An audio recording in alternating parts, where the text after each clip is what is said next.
ભગવાનની કથા આપણને પરમાત્મા અહીંયા શિવાલયમાં જ આ અવસર પ્રાપ્ત કરાવ્યો છે. અવસરને છોડવો જોઈએ નહીં. વિત્ત કઈ રીતે વાપરવો? તો વિવાહે યા દ્રશ્ય ચિત્તમ. જેમ વિવાહમાં આપણે પોતાના દીકરા દીકરીના વિવાહ હોય અને કેમ ખુલ્લા મનથી વાપરતા હોઈએ, એમ ધનને વાપરવું. જો પોતાનું કલ્યાણ ઈચ્છતા હોઈએ, ઓમાં તો થોડા દિવસની વાહવા મળશે, બીજું કાંઈ મળવાનું નથી. પણ આ પુણ્ય કર્મમાં જો આપણું વિત્ત વપરાય, ધન વપરાય, તો એનું પુણ્ય પણ એટલું પ્રગટ થાય. અને પુણ્યનો આંબો સાહેબ જો એકવાર બીજ રોપાઈ જાય ને, તો એ પુણ્ય ધીમે ધીમે ધીમે વટ વૃક્ષ બની જતું હોય ને ક્યાંક એ આપણને કામ આવતું હોય છે. તો કથાનો દિવ્ય સ્થાન શોધી, દિવ્યનો કથાની જગ્યાએ પવિત્રતા પૂર્વક ગોલેપન કરી, વ્યાસપીઠ આદિનું રચના કરી, સુંદર મંડપો રોપવા, ઘણું બધું આમાં વર્ણન છે ભાઈ. ખૂબ કેવી રીતના મંડપ બનાવવા, કેવી રીતનું આયોજન કરવું, બધું આમાં આપવામાં આવ્યું છે. ત્યારે કથા કરવી એનું પણ આયોજન આપ્યું. 3.5 પ્રહર કથાનો નિયમ છે. પણ આપણે તો સમય અનુકૂળ ભગવાનનું નામ સંકીર્તન કરવા માટે બેઠા છીએ, એટલે અનુકૂળ સમય આપણે ભગવાનનું કાર્ય કરવાનું છે.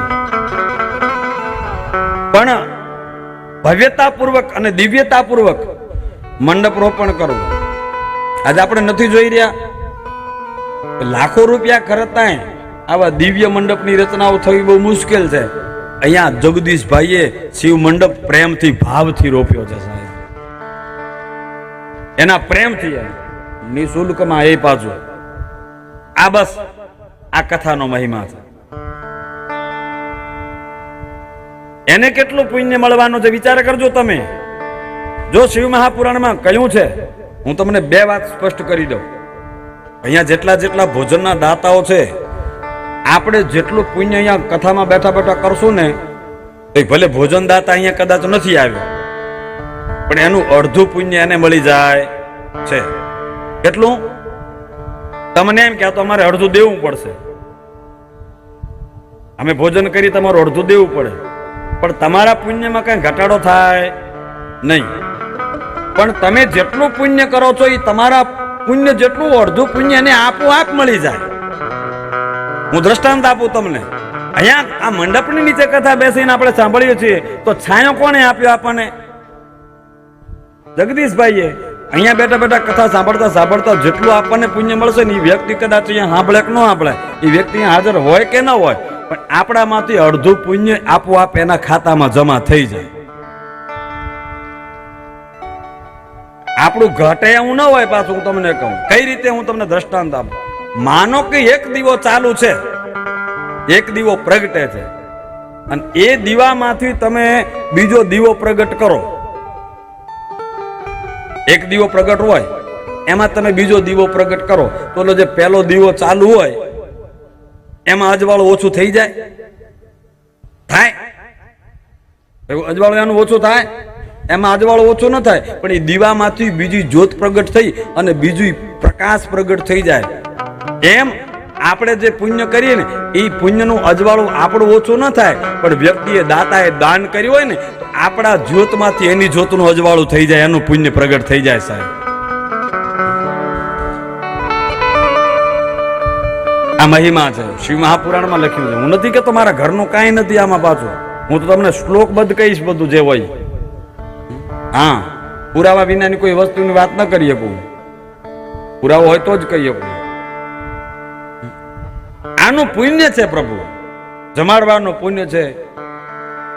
અહીંયા પાણી પીવડાવે ને એનું પુણ્ય. અરે એનું તો પુણ્ય છે, પણ માનો કે કોઈને તમે તમારી ગાડીમાં અહીંયા કથા સાંભળવા લઈ આવો ને, એનું પુણ્ય છે. એનું પુણ્ય છે. તમે કોઈને પકડીને લઈ આવો કાલાલ કથા સાંભળવા માટે, એમાંય આપણને પુણ્ય મળે છે.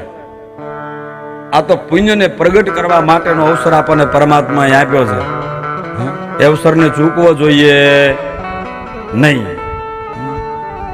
એટલે એકવાર આવા પુણ્યને પ્રગટ કરવામાં જે સહયોગી બન્યા છે ને, એને તાળીઓથી આપણે વધાવી લઈએ સાહેબ. એને ભગવાન આવું સત્કર્મ કરવાની શક્તિ આપે,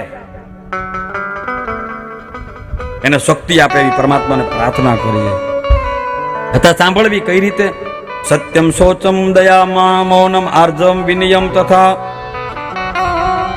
સત્યપૂર્વક ધ્યાનપૂર્વક પવિત્રતાપૂર્વક કથા સાંભળવી. કથાના નિયમો હોય, અમુક અમુક વસ્તુ ન ખાવી જોઈએ એટલે ન ખાવી જોઈએ. જો તમે વ્રતપૂર્વક કથા સાંભળો ને તો અવશ્ય તમને એની સિદ્ધિ, એનું પુણ્ય પ્રાપ્ત થાય ને. આપણે નિયમપૂર્વક સાંભળતા જ નથી. એક તો આમાં લખ્યું છે સત્યમ શૌચમ દયામ, દયા રાખવી, સત્યમ સત્ય બોલવું. કથા તો સત્યનારાયણ ની કરીએ છીએ પણ જૂઠથી શરૂઆત કરીએ. કથા કરે સત્યનારાયણ ની અને શરૂઆત જૂઠથી. આપણા ઘરે કોઈ ઘરે હોય મને બતાવો જેની ઘરે સત્યનારાયણ ની કથા ન થઈ હોય. હું લ્યો ઘરે સત્યનારાયણ ને બેસાડીએ કરીએ અસત્યથી શરૂઆત. શરૂઆત કથાની સત્યથી છે. એટલે પહેલો શબ્દ સત્યમ, સત્યનું પાલન કરો. હા, કથામાં બેઠા આટલા લોકો નિયમ લઈ લે કે અમે જૂઠું ન બોલીએ તો કેટલું વિચાર કરો, કેટલું પુણ્ય પ્રગટ થાય. બે બાજુ પુણ્ય પ્રગટ થાય. બોલો, એક બાજુથી નહીં બે બાજુથી પ્રગટ થાય.